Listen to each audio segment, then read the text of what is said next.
चाहे ले लो, कसम चाहे ले लो, खुदा की कसम बहुत प्यार करते हैं। আমার কাছে ভালোই লাগে। স্বাধীনতা, গণতন্ত্র, রাজনৈতিক, সামাজিক, ব্যক্তি স্বাধীনতা, মানবাধিকার এসবই মাথায় আসে। কিন্তু আমার কাছে মনে হয় এদেশের অবস্থার সবচেয়ে ভালো প্রকাশ করেছেন সৈয়দ শামসুল হক।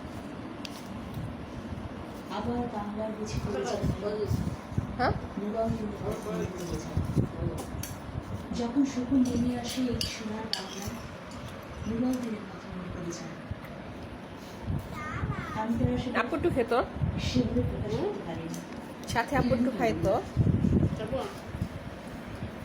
আমার যে লেখার ক্ষমতা নেই আর প্রকাশেরও কোনো করা নেই।